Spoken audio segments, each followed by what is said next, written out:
One. Hi! Welcome to DnDTime Talks. It's a show where we discuss all things Dungeons and Dragons. I'm Pete. And I'm Jeremy. And we also have... Guys, whoa, hold up. Let's try that again. Pete, you lead, take us in. I'm Pete. I'm Jeremy. Guys. I'm Matt. I'm Crowley. There we go. There we are. Yeah, we have a couple of special guests with us today. We have Crowley, who you may know from around the D&D-Time community, from Pete and Jeremy's D&D-Time, and also from Waterdeep Dragon Heist, D&D-Time Delves, so on and so forth. Good friend of ours. And also a fellow community leader, and also I would consider a friend of ours at this point, Maddie Morgs, joining us today. Hear that, Maddie? You've just barely made friend in Pete's book. How does that make you? I made the cut. Put me in, coach. I mean, it takes a long time to become truly friends. And I think we're friends, Maddie. Yeah, oh, hey, I know. Every week I interact with you, I get an experience point IRL. Yeah. You gotta stack up those XP. Yeah, this is kind of the Pete dating sim that you're playing right now, and you've reached the next tier. Yeah, it's kind of like an owlbear dating sim. You've reached the next tier. Oh, just be careful. There's a bad ending in this game where Pete murders you in an. You gotta be really careful. And then eats you. Yeah, and then he eats you. It's a really. Well, I feed him to the bow tie, but that's a neither here nor there. We're talking about seafaring campaigns today, playing D&D at sea, and we're going to do kind of a roundtable discussion on this, and I'm really excited to kind of hear some of your thoughts, some of you guys' thoughts and opinions on how to run a game at sea, because, personally, I don't have a ton of experience with this. I don't know how much you guys do. Yeah, I mean, I've played D&D on a boat before. Yeah, I mean, that's about my experience. Run, like, small segments of games. I've never run a full-length campaign. This is I don't know. Something I've like looked into a lot, and I've played a little bit in, but I haven't run one full scale. Nope, I haven't either. I played in a pirate thing. And yeah, I did as well. Not did we play in the same one? I played in more than one pirate thing, so yeah. I've played in one pirate thing. Then yes, we've played in the same pirate. And it wasn't Justin. Yeah, I know. Okay. Maddie, how about you? Have you played in any pirate things?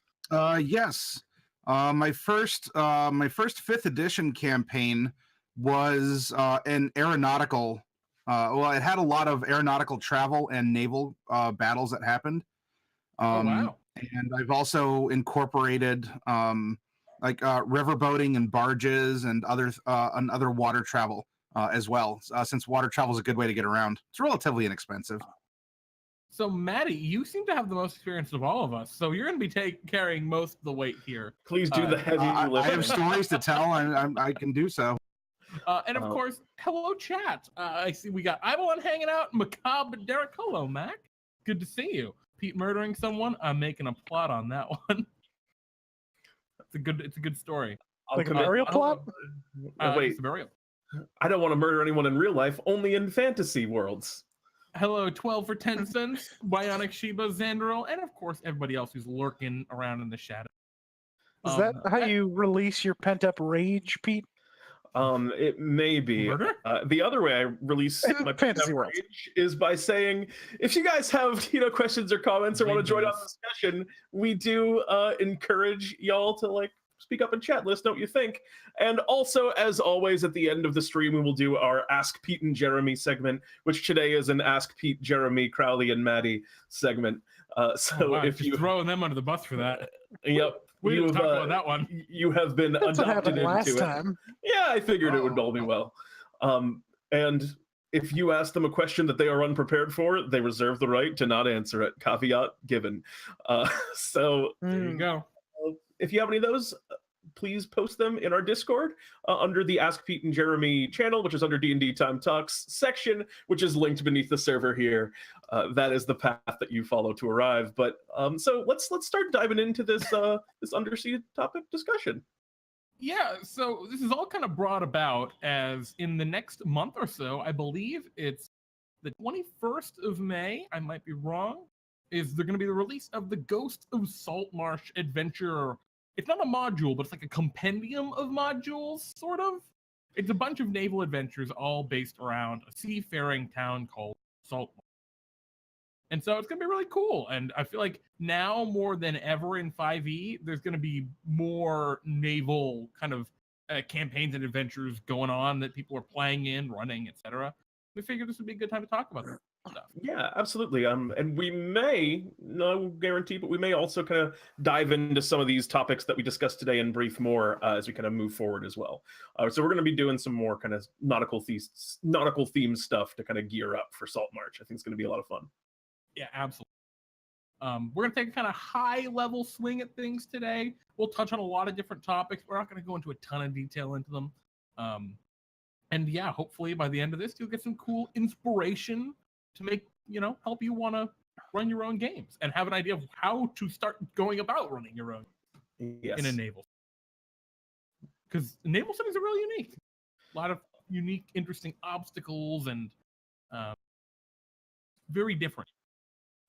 And I was curious in terms of just kind of cultural touchstones, because I feel like we just need to have something that we're all on the same page on when we're talking about high seas, adventure and media and themes. Has everyone seen Pirates of the Caribbean? I was just wanted to make sure when I inevitably make references to Pirates of the Caribbean, I think that's like the largest, everyone knows to fall back on, cursed ghost zombies. Not Waterworld? I feel like Waterworld's a generation back, and I have seen Waterworld, and am a big fan of. Yikes. What? I'm just saying, Waterworld's from the 80s. Yeah, and the three of us here at the very least are 90s. Yeah, I'm a 90s boy as well. Yeah. But yeah, I mean, I have a question. Has everyone been on a boat? Yeah, I've been on. Okay. Actually, that's a really good point, because I grew up by the ocean. Yeah. And I know so did you, Pete and Crowley. Maddie, what kind of experience do you have with actually being on the water? I grew up on the beach too. I was born in Florida, spent a good long while. Nothing like swimming in the Gulf of Mexico in the middle of February, and it's a beautiful day out. And now that I'm in Ohio, I'm like 5 minutes away from Lake Erie. So water everywhere. The ocean. It's all right. The ocean of lake. Yeah. Yep. I've flown over the ocean. I've flown over to Japan. I've gone on a cruise down to Mexico. I've been aside from being under it in a submarine, I've been everywhere around water. So let's see, what other major seafaring touchstone or inspiration do we all have, right? So everyone knows about the Titanic. That's a theme that everyone's heard of, and I think everyone's seen the movie. At least at some point. I think of Finding Nemo. I love that feels very Nemo? Dungeons and Dragons. Finding Nemo is a D&D campaign. Yeah, it is. That's a pretty good point. Yeah, very hero's D&D campaign. A very hero's journey.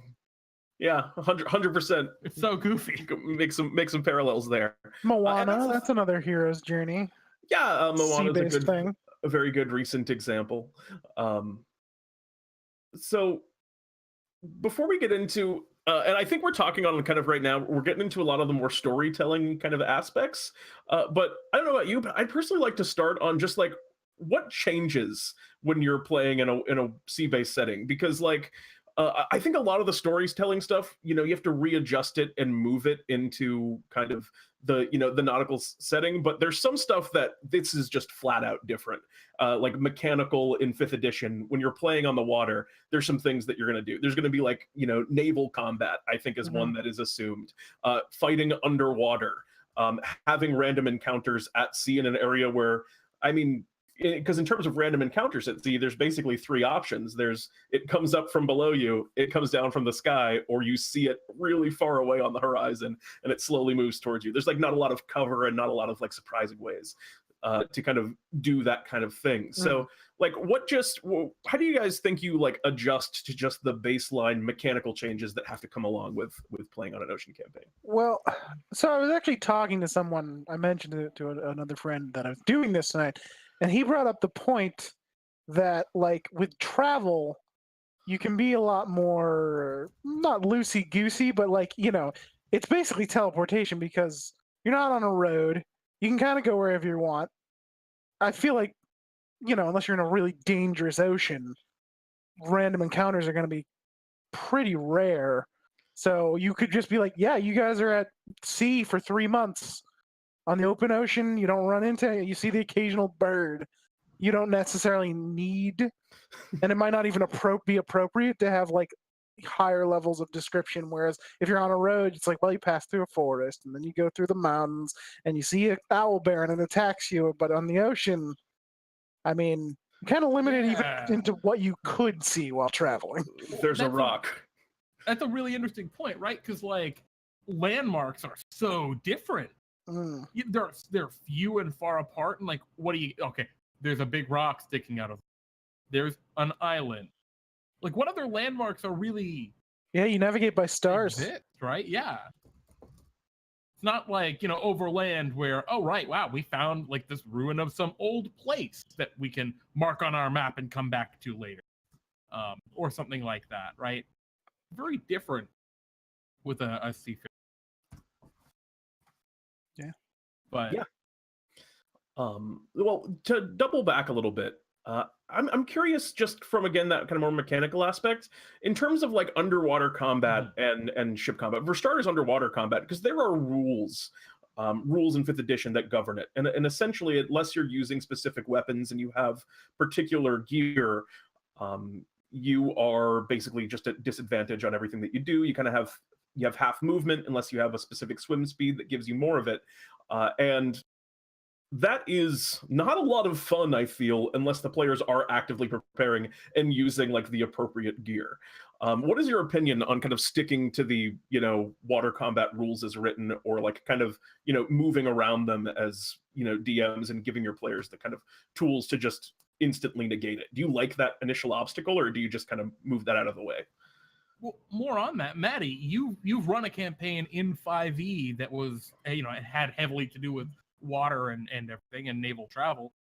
Did you actually like engage with those rules at all when you did that, or did you just kind of you know, do the good old GM, I'm just gonna play it and figure it out as we go? It didn't come up too often for 3D&D in a water environment. Although honestly, depending on the party makeup, that's very easily negated by a couple spells. And if not spells, then, you know, magical services. It's all fairly low level stuff. I think it's like 2nd level magic at most. So unless you're running a magic scarce or like a low magic, low fantasy setting, or for some reason you don't have a druid or a cleric that can, you know, just wake up the next day if you're camping by the lakeside and give everyone, you know, water walking or water breathing or the like, some sort of a swim speed through alter self. Alter self, not disguise self. It's a bit of a speed bump. You know, people might say, well, it's a spell tax because I have to take these spells and there's other things I can take. But you know what? If you want the mobility, then your enemies, presumably, unless you're fighting tritons or sharks or something, you know, your enemies might have one more spell than you do available in that instance. So it's something that you know, you have to consider as a DM, because 3D&D can be complex. Even if you're playing by, you know, 4th edition, you know, squares, everything's a square, everything's equidistant, not 5'10", 5'10" kind of a thing. It can make things a little different in terms of resolving various effects. As a DM, will you allow a fireball to go off underwater? You know, do you have to constantly describe things? And of course, there's pressure, holding breath, there's currents. So there's a lot that's going on that can either seem overwhelming or can distract you and really bottleneck. So if you do that, you have to consider how you're presenting the battlefield conditions or prepping the players, or if you're just making some presumptions that if everyone's a crew of sailors, that they're ready for this, and they have, what do they call that in Harry Potter, gillyweed or something? You know, everyone just kind of has that little bit of gillyweed in their pocket that if in case of emergency, you know, chew on it and it'll allow you to survive for like half an hour before the boat can turn back around and pick you up or something. I'm going to say I love one of the things you just brought up, right? Which was using those kind of weird spells, those unused spells. Because I think that's one of the best things about, without getting too into the nitty gritty of the underwater combat, is it makes different things better. Tridents are great weapons now. Instead of being bottom of the barrel, why would I ever use a Triton? Spears, great weapons now. And among spells, all right, Fireball isn't the best spell in the game anymore. What? Right? I really like that it gives you those opportunities to like alter self, right? Which has some really cool uses even outside of just I can swim and breathe underwater. It makes those spells a lot more desirable, I guess. One of the worst things I've seen happen is when you don't like convey to players like, hey, it's underwater campaign. Think about that with your spell choices. These are the rules. So that they, when a player doesn't understand that, that's when I think people hate the rules. But when I think you people also understand they're coming. Sorry, go ahead. I think you also kind of need to have that player buy-in to some extent on the combat rules. Like, if you have the barbarian that like is planning to go in with the great axe, and it's like, ooh, maybe you don't want to do that because we're gonna. Right. And I think obviously, maybe at some point in the game you say, oh, you get the ability to wield anything underwater because eventually people might get bored of tridents or short swords or whatever. You found the stone of the seven seas. Yeah, you can swing a great axe underwater and breathe. Yeah. Keep in mind for your druid players as well. A lot of them are like, well, I live in the woods, and then you take them down to a body of water, like, oh, I'm going to turn into a giant octopus. When did you observe that long enough as a druid to be able to turn into that? Ooh, that's a whole nother can of worms as to what druids can turn into, though.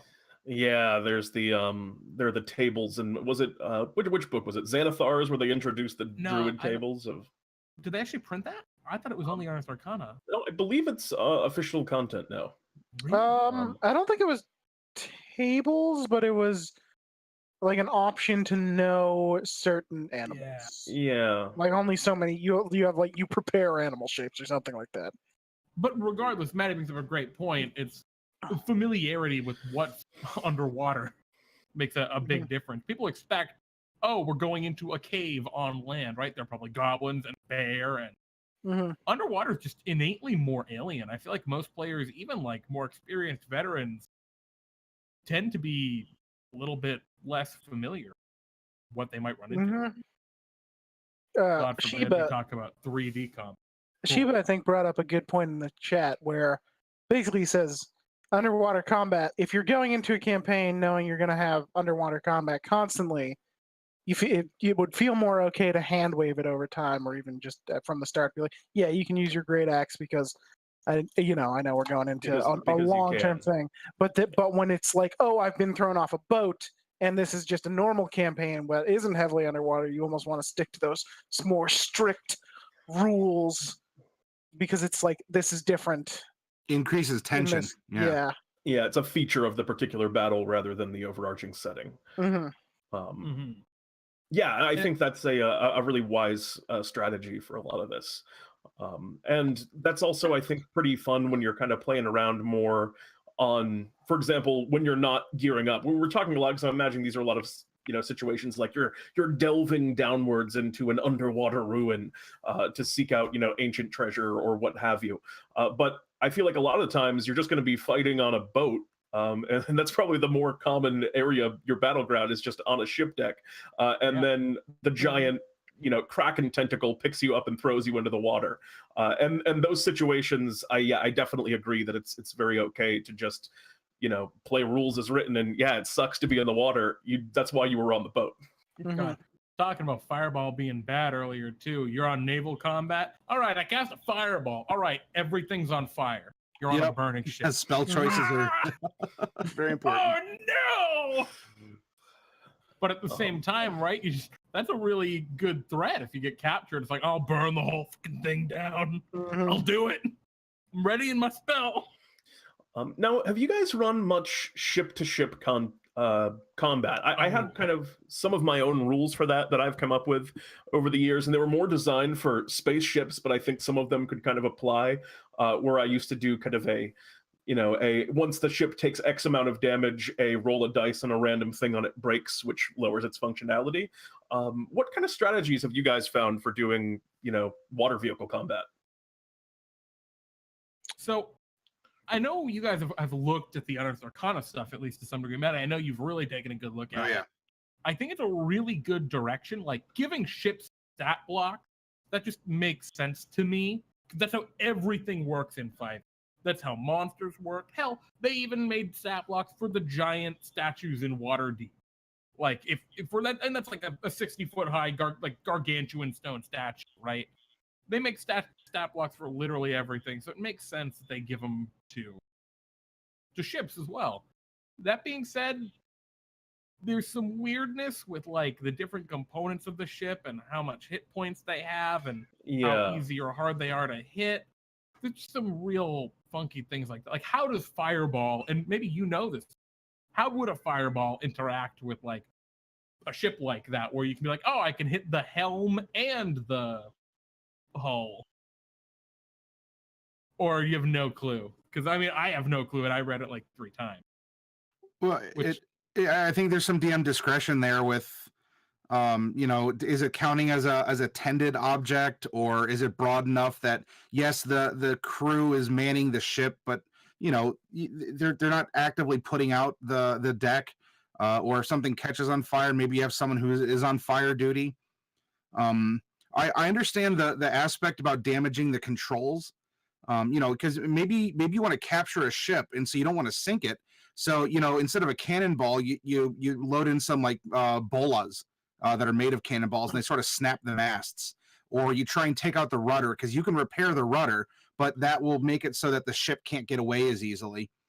And so I think with the Unearthed Arcana, making it so not everything is a kill shot is important, and it puts a little bit of strategy into it as well. And I'll tell you because I sold one. I got 2 of those Falling Star minis, and when I say mini, these ships are these are big. I got 2 of them in the store. Sold one recently here, and they reflect the ability to target these things because the masts have magnetic bases, so you can remove them if they're damaged. Plus for storage, but also the rudder can come off and the wheel can come off as well, and so you can reflect damage or disabling hits. Mm-hmm. And when you've run, I'm personally not very familiar with the Unearthed Arcana strategy. So the way it works, for what you're saying, is they kind of are designed predicated more on specifically targeting areas on a ship. Like you get to pick where you want to hit, or is it more just like when you do damage to the ship, something happens to it? Yes. Question mark. I mean, if you can train your cannons onto the steering wheel, I suppose. But I mean, so too could you have a mage up in a crow's nest firing, magic missiles down because you want to disable the steering wheel or something.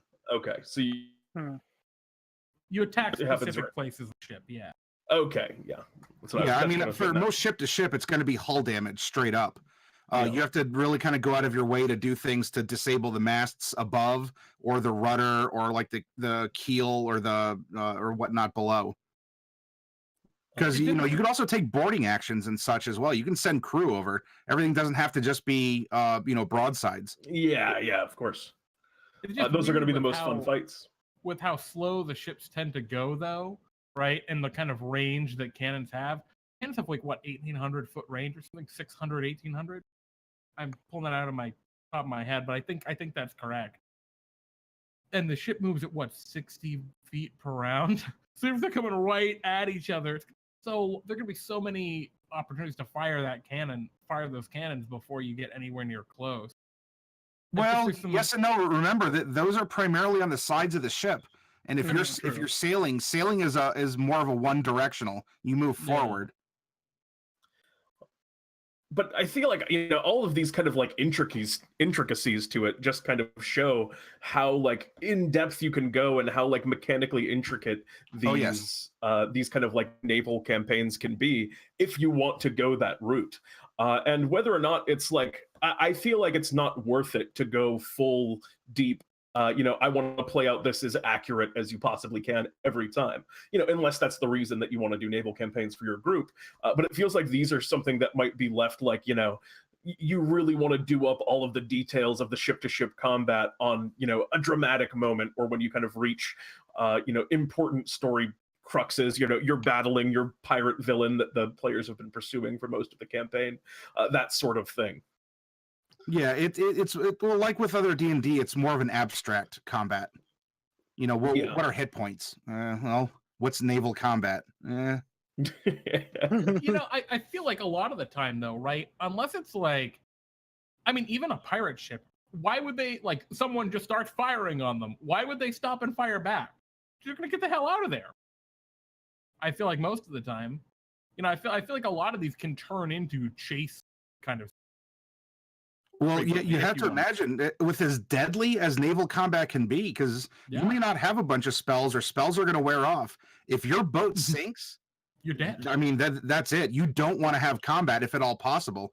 And so speed, maneuverability, negotiations or whatever, I think that's a bigger part of it, because if it comes down to combat, people are going to die. People are going to get hit with cannonballs or splinters or fireballs or whatever in fantasy, or their ship's going to sink and they're going to get eaten by sharks. Yeah, no, I think that's a really good point to consider as well, right? It's like, it's super important to remember, all right, people are going to, like, they don't want to fight.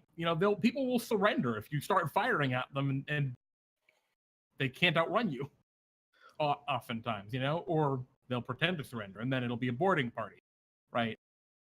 So those are interesting things to think about too. I guess, like, because we're staying on this for a while now, and I think we should probably start moving along. But I guess if you want to do a lot of heavy combat, like ship-to-ship combat, it might be worthwhile to look into a set of rules. And I know there's going to be those in Saltmarsh. They're going to be printing out rules. It's pretty all right. It's not bad at all. And I'm sure I know there are tons and tons of fan rules that go into nitty gritty detail. Incredible. Or, as the English Rose was saying earlier, lots of other systems have rules for ship combat. Maybe they're spaceships, right? Like Pete was mentioning, in Traveler or Starfinder or whatever. And there's no reason you can't borrow some of those rules, at least conceptually, right, for use in 5e. If you want to do a lot of combat, get some rules for it. It'll be helpful. And if you don't, then don't.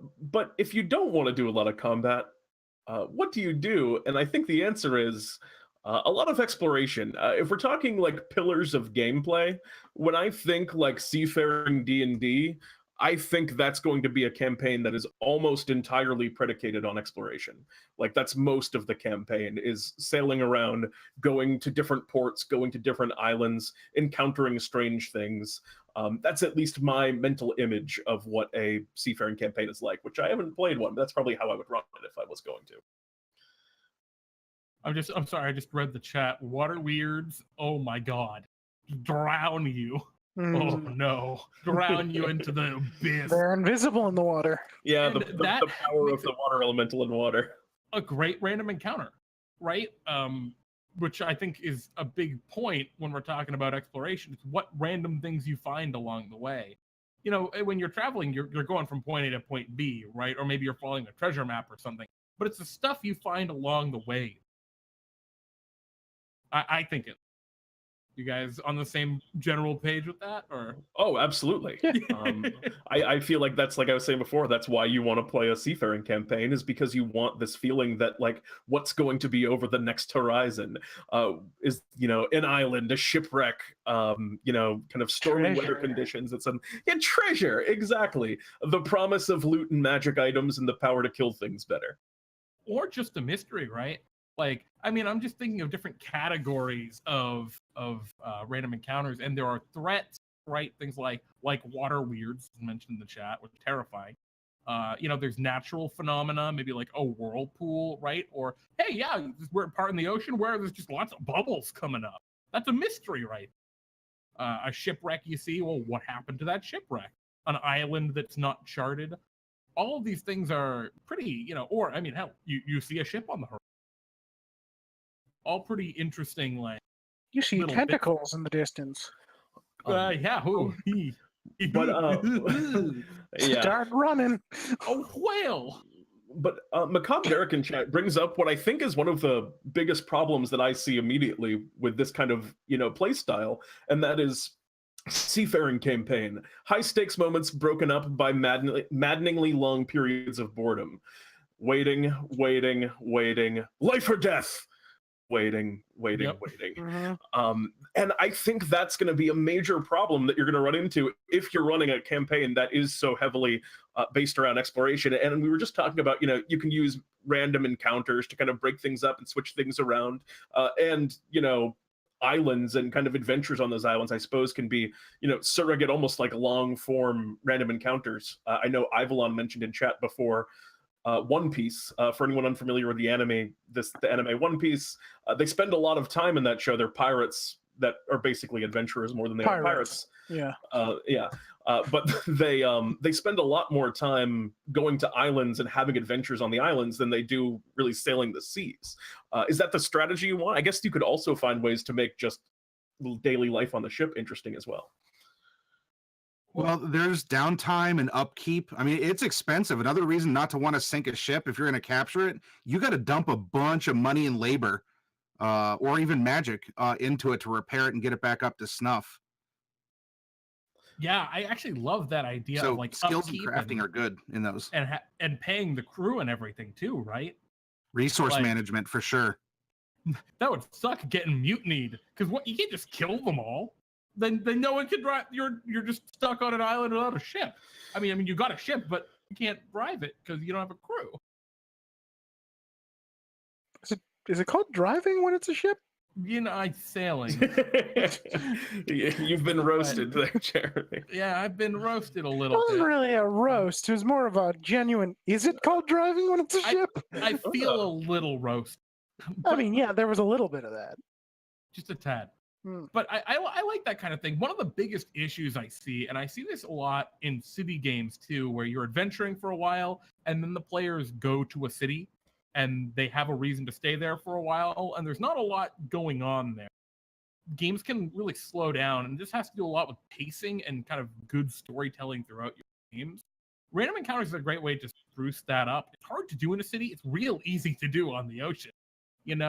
If your players are like, yeah, I want to cavort with the crew, and someone's like, yeah, I want to brew and I want to make, ale for the ship, and someone's like, yeah, I want to practice my letters and learn more languages because that's what I do.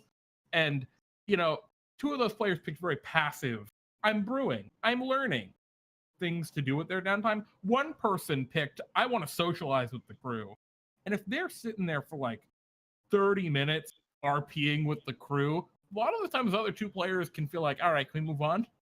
And I feel like random encounters are a great way to, when that pace does bog down, you can just random encounter. You can just do it at any time. On A storm. Yeah, a storm happens. Someone is fishing off the deck and a water weird pulls them from their fishing line into the ocean. Sahagin crawl onto your deck in the middle of the night. Exactly. Oh man, I really want to make you just made me really want to play a campaign that's based around fishing and the party's just fishermen. That's all. Really dangerous high seas because you're adventure fishermen. Well, yeah, you're fishing for monsters. I was thinking you're everyone fishing for knows. normal fish and just things attack your boat, so you have to be like a wizard This to isn't deal with Monster this Hunter. problem. This is just Monster Fisher. We're just playing Monster Fisher. Yeah, like Monster Hunter, but Fisher, for sure. Yeah, that sounds like an absolute blast. I caught a sea bass, but 30 Sahagin attacked the ship while I was doing it. Well, it was one of their pets. They were chasing after it.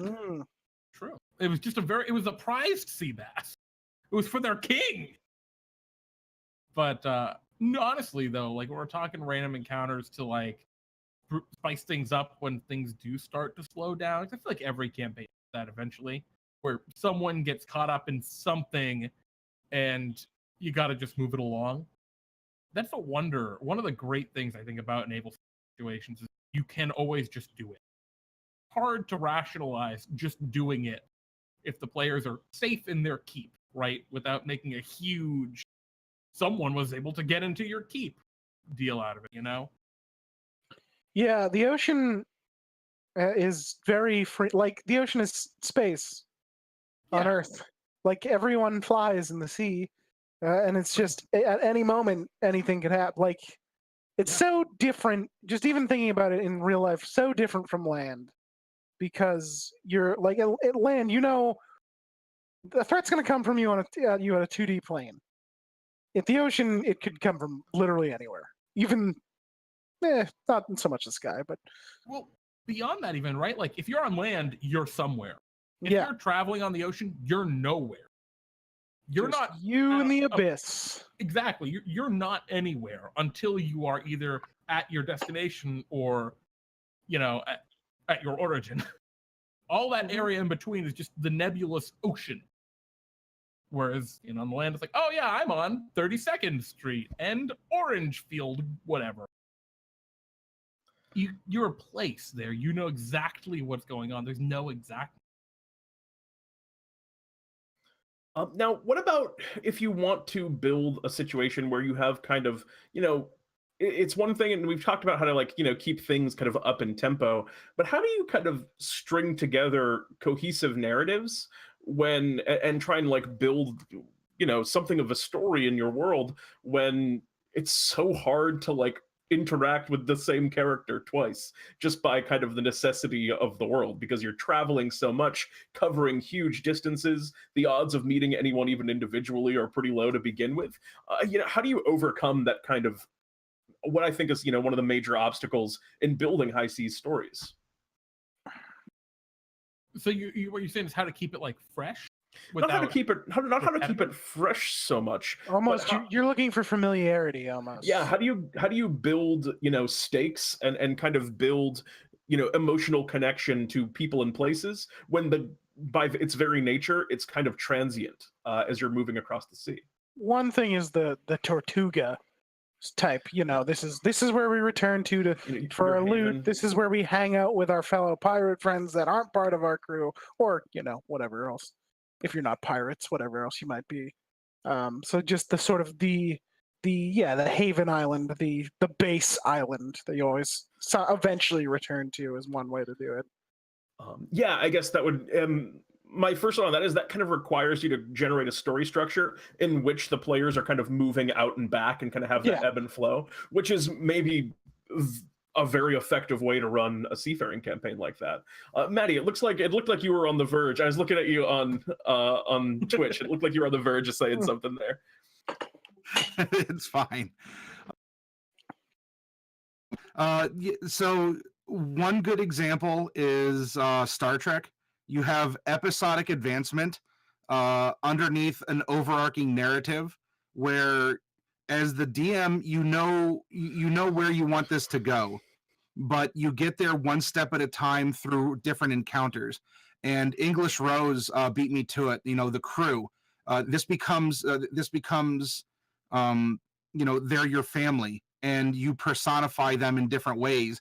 And you also go on to personify you know, Tortuga as, you know, oh, it's the lady on the rocks, or oh, that's the old whirlpool. And you start looking at things differently to make them identifiable, because you are so remote, you are a confined crew. And so a lot of the drama and whatnot builds among the crew itself. You can have an awesome crack crew, but all it takes is disease to break out, or, you know, something of mutiny. As a DM, you could say, well, after 6 adventures, you know, crewmate Johnson is going to just go nuts, and he's going to start a fire. And so, you know, Not crewmate Johnson. 6 episodes, and then on the 7th episode, crewman Johnson goes wild, and that's still a part, right? It's still telling a tale. It's also keeping things close and personal, because you knew this guy, and do we put him down, or do we throw him over? You know, do we just tie him to the mast, or what do we do? I really like that. I was just going to say, I really like that idea of building kind of tension and drama on the ship, so that, you know, it feels like there's an adventure like 5 feet from them while they're sailing to their destination. There's these extra kind of factors that are weighing on their minds and giving their journey a drive forward. We want to get to our next location because it's just better to be on land than at sea. And in the same regard, there's that kind of fear. See, I really like that as a way to kind of, create consistent tension. But I'm sorry, I cut you off there, Jeremy. What were you gonna say? Oh no, it's all good. I was gonna agree. I absolutely love that concept. And we don't have to stop at crew. We can personify parts of the ship too.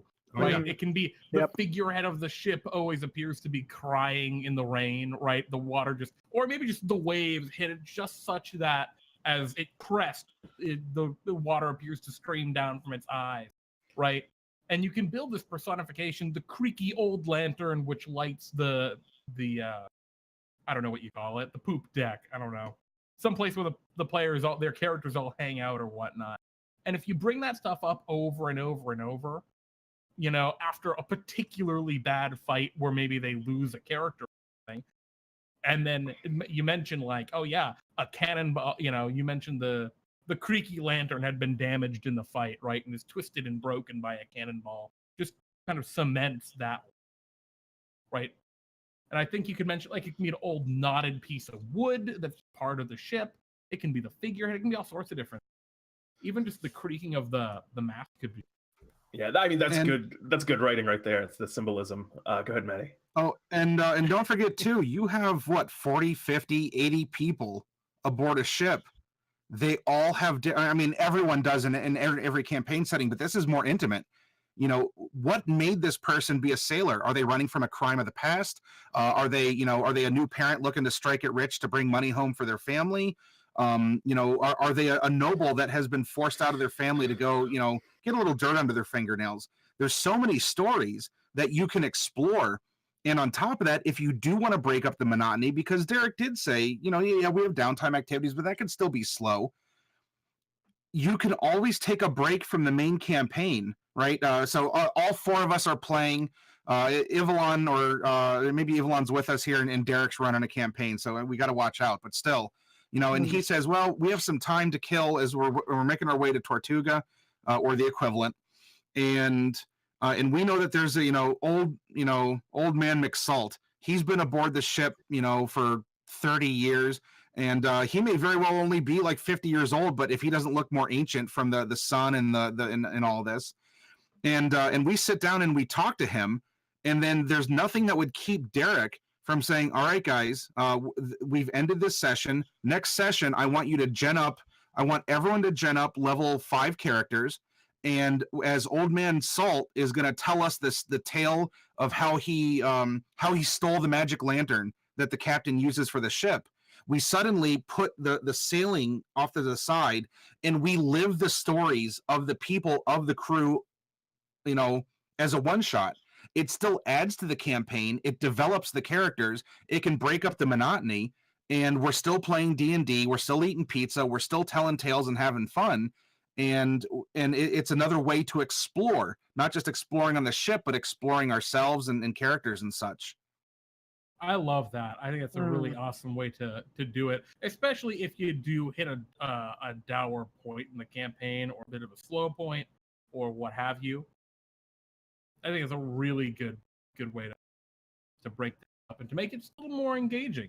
I mean, players love that too, right? When you're playing a fighter for 18 levels or something, by level 18 as a fighter, you're like, all right, I've done everything a fighter can freaking do, man. I've done can I play something else for one session, please? Because not everyone plays in a million D&D campaigns. It's weird. Some people just play in their one. Most people just play in their one. Yeah. But, we've forsook that though. So, but just before we move on, talking about those characters, right? Maddie was saying there's maybe like 30, 40, 50, even more people on a ship, right? You probably have the 5 or 10 that are really close to the players. Maybe they run specific things, or they follow certain roles or whatnot.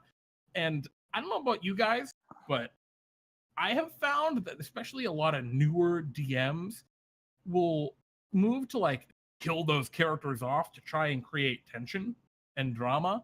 And I feel like it almost always does the opposite.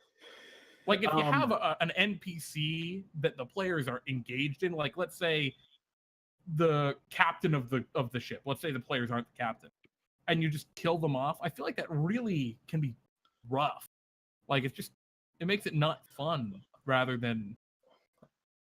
And I feel the mistake there is less the idea that they've lost a character that they cared about, but this idea that they were killed off, that the DM made a choice, I'm going to kill this character to create in kind of these emotional stakes, rather than if there's an intense fight and that player and that character makes like, a bold decision to try and save the party, but, there was a possibility of survival. The party maybe could have saved them in return, but they failed to do so. That's where you get the drama and the players feel that kind of tension. Like we could have done something about this. But I feel like the common mistake is just, I'm just going to, put this NPC in a situation where they're inevitably going to die just for the sake of, manufacturing emotion. That's definitely, I would say, a mistake. Yeah, well, I see that a lot. Like especially when you have a lot of NPCs, just they die too frequently, and it's like these aren't your red shirts in Star Trek. These are characters. These are the name. This is the cast. Yeah. If one of those is gonna die, and you should think about it like that, right? That's what these important key characters are. These key NPCs, and usually they have roles. I was gonna say on the subject of that, English Rose had a great comment on that in chat where they mentioned. Your party has a ship, now they need a crew. Hold interviews, let them pick their own quartermaster, their gunner, their helmsman, their spotter, and suddenly you've given the players one the choice, and now they're going to care that much more about the NPCs who are now part of that crew. It's a great idea. It's an excellent idea, letting the players kind of make those choices. I'm kind of behind on it. I saw a lot of that in Critical Role recently. Not to reference it too heavily, but the players picked out an NPC they loved for their ship, who was a really ridiculous turtle navigator. And they fell in love with him because they chose him. Well, and at the same time, right, having characters on the deck that the players don't like is also super important. You can't just have, you can just have everyone be super happy, and that works in some campaigns where just everyone always gets along great. But if the players are pissed about something, I feel like it's good to have at least one NPC that's like, yeah, I hate the captain for not paying us more. And one NPC being like, oh, but he's a good captain. No one's died. It's been a good journey. Sure, we don't get paid the most, but it's not dangerous. Having the two sides of the coin, I feel like the crew is a really good way to, to show that, right? And have that out there. Before we kind of run out of time here, as we're getting on in the evening. Yeah, I know, right? Are 10:20? We did start a little late, though. Yeah, that's also true. We can go a bit over, perhaps, if that's okay with you, Maddie. Are you okay to go a little bit? I have as much time as y'all want. It's fine. Wonderful. Hear that, guys? We're stealing Maddie's game. We'll be finishing up at midnight. What do you guys think is the right tone for a seafaring game? And I say that with the caveat that the answer is any tone is the right tone for a seafaring game, whatever it is that you want to run. But personally for me, I feel like you want to have, I want that kind of grittier, that grittier, slightly darker tone in my seafaring games. I don't know about you guys. I know what I want. What do you want, Jeremy? I like the very mysticism kind of side of the ocean. Ooh. The ocean is something that's not really understood. It's kind of almost aberrant in nature. We're looking at like second and third Pirates of the Caribbean levels of like, there's some crazy shit that just, it's the ocean. It is nebulous. It is nothing, right? But it's also everything. Anything could be out there. You guys are talking about Tortuga as being a place where we have to go, and it'd be good if you have to go back and forth a lot. Man, it could just be like that weird treasure island of Pirates, right? Where you can only go there if you know where it is. Well, if you know where Tortuga is or Pirate Island, you can just go there. And it takes you a day, Island. No matter where you are. And whenever you leave, you just are back where you started. And it's not like you teleport anywhere. It's just Pirate Island is everywhere and nowhere on the ocean, right? There is nowhere on the map you can point to and say, that's where it is. And I think I love that level of mysticism to it, that, what is it, right? trying to figure it out, but it's not possible to fully understand. I've played the goofy seafaring games. Something lacking there, I find, but you can do it. I mean, One Piece kind of falls into that category of the not goofy, but a little over the top. It's very they experience the ocean with a lot of childlike wonder, which isn't necessarily a bad thing. No, not at all. But I'd be interested in a horror ocean game because I feel like there's a lot of elements to the ocean that are just terrifying. Kind of intrinsically scary. Yeah, I can definitely feel that. Big octopus. Big squid, big octopus. Big squid, those are kind of the two scary things that you'll find at the ocean, I think, right? I mean, like, yes, sharks. They're spooky. But even like, there's a horror element in just the waves of the ocean, like how intense they can get. And you don't know you never know what's in the wave, what's in the ocean.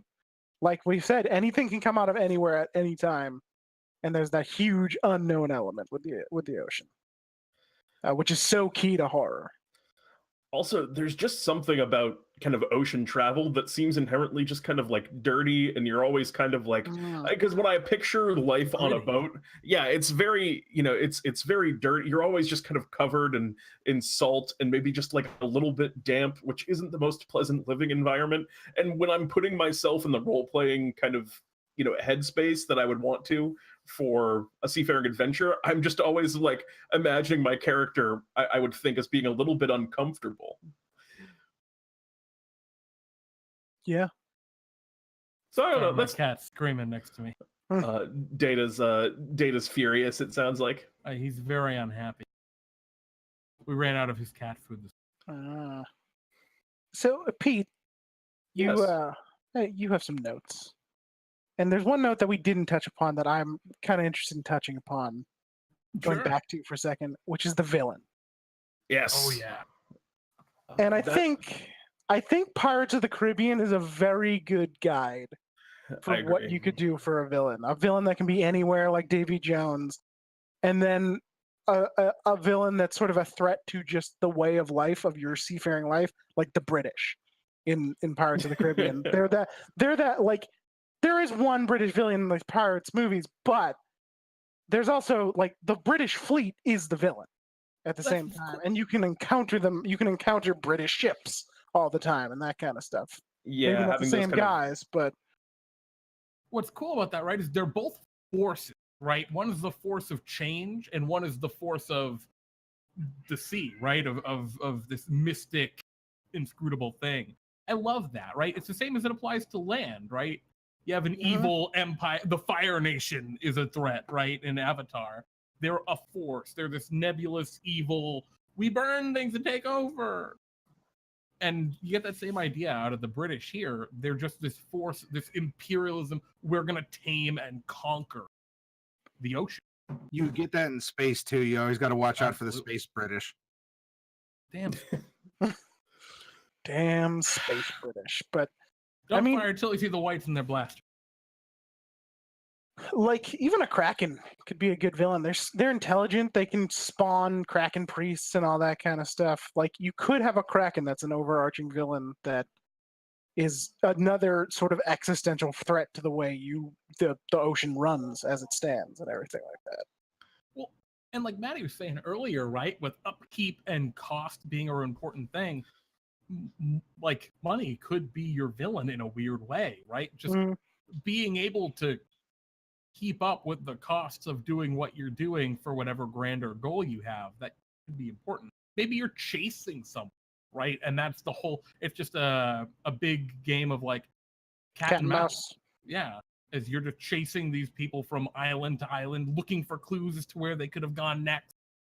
Like, that's an awesome concept for a naval campaign, and those are your villains, right? It's the people you're chasing. It could just be Yuan-Ti that just have a ship, and you run into Yuan-Ti every so often as you're trying to chase them and find stuff. and there's other little things you find along the way, right? It can work out in a bunch of different. Mhm. I like the Kraken. Mm. Kraken's good. It's like a Yeah. godlike thing. I was just imagining I was imagining like an island as a villain, just an island that just keeps popping up at different places on the jeez. ocean. That sounds scary Terrifying. as well. Yeah. Like the Ego planet in Marvel Comics. Yeah, like the ego of the sea. Ego of the sea.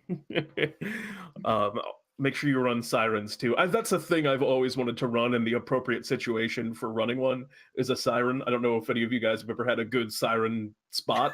That's just on my bucket list. My GM bucket list is get a good siren encounter. The players always super gamify it. I've never run into a party that didn't be like, yeah, all right, it's a siren. Yeah, there's a person. Like, I mean, I've made it a human, not a human, a male gnome. And they're like, yep, no, it's a siren. And help, I'm stuck on this rock. And they're like, I stab him with my spear. The old man of ocean-faring travel. Like, how much more disarming do you get, right, than like injured gnome? Injured puppy. Maybe you should have done a puppy. Yeah. No one's gonna just throw a spear in a puppy. That's a good point. And someone will just pick it up. Never, Yeah. We're good. Macabre Derek, hey, I didn't gamify it and I got eaten.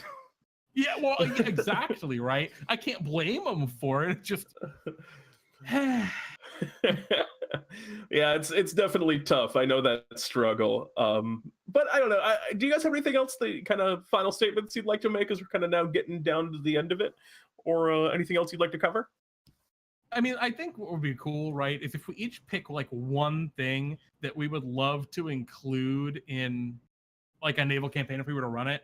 I know for me, I would absolutely love to like have a huge emphasis on exploring the bottom of the ocean in my games. So, I mean, I would love to just roll up tons of random stuff that you could find at the bottom of the ocean. Even it could be a huge anchor. It could be aquatic like species or people. It could be old sunken ruins. I mean, I could just go on forever coming up with cool things to find at the bottom of the ocean. That's something that I would really if I were to run it. I'd want to explore the bittersweet moments of life. You have, 40 people on a crew, and they all got to stick together, and to just take the time to learn people's stories and the tragedies and triumphs that led them there. Or, we had that old man McSalt character from before, and maybe he's that crewman that all the players hate. He's an NPC because he rides everyone. The deck can never be clean enough. The sails can never be, full with enough wind. But there's that time where, maybe that one time that he drinks a little too much, and they find him in a big coil of ropes, and he says, "Come around, I'm going to tell you a story. You want to know why I'm such a hard ass?" And that's when you have that vignette, and you have that touching moment where you find out why, old man McSalt is the right bastard that he is. And the fact that he has to be because no one else is, and he's the glue holding stuff together. You earn a respect for him. You may never like him, but you understand it. And to have those moments spread out, to learn these different aspects of life, and all the people who've lived it, can be really, really touching. That's an excellent one, Maddie. There's a great answer to that. That one's a lot deeper than mine. I just want to find cool stuff on the bottom of the ocean. You found a real big tooth, isn't it cool? Oh, that's terrifying. What did that belong to? What about you, Crowley? I mean, I think I've sort of said it in that I'd want Eldritch horror. I'd want freaky stuff happening. Talking Cthulhu Eldritch horror? I don't know if I'd go general? full Cthulhu, but general, like, there are creepy things in the ocean, including the Kraken that everyone knows about, and just like really play up the Sahagin being like in this section of ocean, and they come in swarms, kind of thing. Has any of you seen Aquaman? The Aquaman movie? I haven't. All right. Well, was it good? it was all right. one of the better DC movies. But there's a scene where there are effectively Sahagin, but they come in this it's in they're going into like a trench, and they're just they're a blip of Aquaman's like a blip of light, and they're surrounded by all these horrifying monsters just chasing them through the water, and that kind of stuff would really appeal to me, like the horrifying monsters from the deep, and how alien it is, and everything. Even our own world. Those things are creepy as hell. You ever see an anglerfish? Yeah, I mean, or not in real life, but I've seen images of anglerfish. Yeah. Monsters. Just get Monsters. some weird creatures down at the bottom. That would be a lot of fun too, describing the creatures. Mhm. Oh man, even like the blobby fish, like just, oh man, I don't know. I feel like they get either toothy and terrifying the deeper you go, or just blobby and stupid looking. Well, there's that oarfish that just is just vertical fish. It's just shiny and it's cool, but it's also really weird compared to anything we have on the surface. And exploring even just real creatures and being like, yeah, you find this weird fish that's always vertical, and some player's going to be like, the hell is that? Then you tell them it's in real life, and they're like, what? Pete? Beyond sirens, It's just sirens. No, a lot of sirens in your adventure. I think it would be really fun to run a campaign exploring this theory, this idea of the unknown, because I guess that falls into a little bit of what Crowley was talking about, but I feel like you can kind of redefine what the players kind of perceive of your world by going into a territory that's, uncharted, completely unknown. Like a thing that you could do in your world is let your players sail to the edge of the world and find out that their world has an edge. And in a world where things aren't mapped, can you imagine like when your players get to the end of the ocean and it just falls off into void? I feel like you can really kind of like play a lot with their concepts and really kind of push the boundaries of what is known about your world in this kind of campaign, which has a lot of potential, I think. I totally agree. Well, with that, because we can't just go on forever tonight, I think that's going to just about wrap up our little roundtable discussion here on seafaring stuff. Yeah, this is going to be really cool. I'm sure we're going to do more talks coming up to the release of the Ghosts of Saltmarsh book. I'm actually really excited for that. I'm super interested to see where the Unearthed Arcana ship combat rules go or went. And I'm really interested to see the through line. So are you guys familiar with Tales from the Yawning Portal? Yeah. So in Tales from the Yawning Portal, right, they kind of said like, yeah, you could run these all as one campaign. And you can, but it'd be very episodic and a little weird just because the way the levels worked up. Apparently in Saltmarsh, they're trying to make it a little bit more of a through line. Still distinct games, but just flow a little better. I'm really interested to see how that goes. That'd just be really cool, I think, to just be able to start up and do something. Agreed. Oh, and Ivalon commenting in chat, I hope they bring Greyhawk back and not put Saltmarsh in Faerun. I don't think it's in Faerun. I think they're actually putting it in a nebulous. Yeah, that's exactly correct. Yeah. I was listening to the Dragon talk about it on my way home from work today. Oh, yeah. That's what they're doing. It's a nebulous kind of, it could be anywhere. It's not going to be a Barovia setting. kind of a thing. Exactly. Yeah. This could be in Greyhawk. This could be in the Forgotten Realms. Well, you put it in Dragonlance, maybe. I don't know enough about Dragonlance. Maybe that was the dumbest thing I've said on this stream. I don't know. Additionally, they're kind of promising that they're going to have a lot of like references to Greyhawk throughout the story. Yeah. I mean, all the adventures are Greyhawk. I think actually every single one. For one of them, which is, God, I can't remember. Mike Merles wrote it for Shadowrun, I think. Oh, yeah. Yeah, and I don't know, weird. That. But it's going to be interesting. It's called Kryn. Yes, okay. Kryn, I know they have Minotaur. But yeah, thanks everyone for hanging out, for spending your time here this evening. We hope this has been a cool little chat, and hope you guys have pulled something helpful out of it. Some inspiration at the very least. Indeed. I know I am certainly inspired. But before we tune out, we got our segment we do every week here at the end of Talks, which is called Ask Pete and Jeremy, where y'all can jump onto Discord to the Ask Pete and Jeremy channel and ask us a question, and we'll maybe answer it. And it's it's good. But we'll probably answer it. It can be D&D related. It can be like more personal, but don't be respectful with it. It can be a question like this one from Reflected 10.8, which is, what is one childhood dream that you are still chasing? Oh, yikes. All right, that's a deep one. And the answer for me, I think I can just answer this one honestly. I would very much like to play games for a living. And here we are on DnDTime, streaming and playing games. And just not for a living yet. Just not for a living yet. But we're doing that, and it's a lot of fun. And every week I consider myself blessed that I get to do DnDTime and do something that I've always wanted to do, which was this stream. So that's me. I don't think I've had this dream quite as long to say as a childhood dream, but perhaps it wasn't D&D always, but on the same line.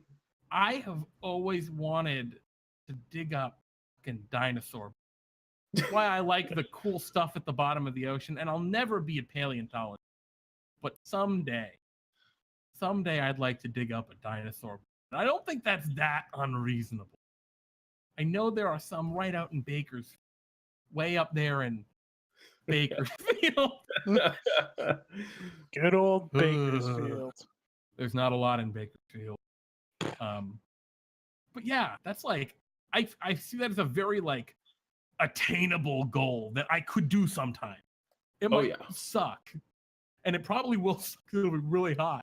But at the end of the day, I'll have some dumb fossil that I probably should not have. It should probably be somewhere else. And I'll be so happy and proud of that dumb fossil. And then I'll get arrested. You could go to a museum where they have those mock fossil digging areas. You brush away the sand. I loved those as a child, but no, absolutely. I must dig up a real fossil. Good luck. Yeah, it's going to suck. It's going to be great, but it's going to suck. Crowley, Maddie, do you two want to take a swing at this, or this is a very deep question? So it's all good if you want to give this one the F. I think all my dreams are dead. Oh no! Nothing holding you back anymore, Crowley. Nothing holding you back. That means you can do anything now. New dreams. Yeah, Matt, do you want to give it a shot or do you want to pass? I saw this comment in chat from Chiba. All right, grab your shovels. And I was like, oh, all right, we're going to be burying Crowley's dreams because we're burying some fossils. Oh, wholesome. Okay. Ooh. I think I'm chasing mine still. It's without getting into too much of a detail because it's a whole other conversation. I've certainly paid a big price to chase the dream that I currently am, and I feel that I can always be better and do better. And so I'm constantly in that pursuit mode, and every day I hope it's I'm get a little bit closer and a little bit closer to it. Yeah. And that was Ask Pete and Jeremy and Crowley and Maddie. Yeah, that's the only question we got this time. Yeah, it's the only question this week. So that's going to wrap us up for the day. It's going to wrap us up for today. Yeah, that ain't going to wrap Maddie. Because Maddie also streams on Twitch. You can find him at twitch.tv/MattyMord. And Maddie, you're going to be streaming in like the next hour-ish sometime, right? I'm gonna get something to drink and something to eat here after we're done, and then I'll go live, and we'll actually have the Fox in a Box on the channel featured all this week. She asked me for some advice on how to be a DM, and so we're gonna go through some steps. And she's not new to D&D, but certainly if she wants to step up and learn how to present, I'd love to give her some ideas on how to do so, and we'll go through it like a workshop. Yep, it's going to be awesome. I mean, for those unaware, the Fox in the Box is the player who plays Selchris in Pete and Jeremy's D&D time, among a handful of other characters that are all excellent. So tune in, watch out, show some support. I may have said the wrong URL, I will say. I don't know if I've ever messed that up before. It's twitch.tv/MattyMord. We're going to be hosting him here either way. So if you cannot be bothered to type it in, I'm going to put a link in the chat, or you can just hang out here and it'll automatically tune you in. So I'm really excited. I am as well. I believe me and Jeremy have a couple of characters in that are going to be involved to a certain extent tonight. So I'm really excited to see how that stream goes. Absolutely. And also, thank you, Maddie and Crowley. Thank you guys so much for hanging out with us and talking to us tonight and joining us as we discussed, undersea campaigns, but also just your companionship. We also appreciate just here. You have all earned Pete's friend level. Which, that's nice, but have we got any XP for this? Oh my God, you leveled up. All right, good. Yeah, maybe by Pete's system. We're safe from the alley, Maddie. We're safe from the alley for today. And also thank you so much to everyone who tuned in and who watched us, who commented, who lurked, who did anything and contributed and hung out and just enjoyed basking in the D&D with us this evening. We really appreciate the support, and we love you all very much. Yeah, and of course, Friday is Pete and Jeremy's D&D time. Sunday is going to be Waterdeep Dragon Heist, and then there'll be new announcements for next week. Thank you for lurking, Nick Tarak. Really appreciate that. And thank you everyone else for watching. We love you guys, and we'll catch you later. I'm Jeremy. I'm Pete. I'm Crowley. I'm Maddie. And this is DnDTime Talks. DnDTime Talks. Good night, everybody. Good night, y'all.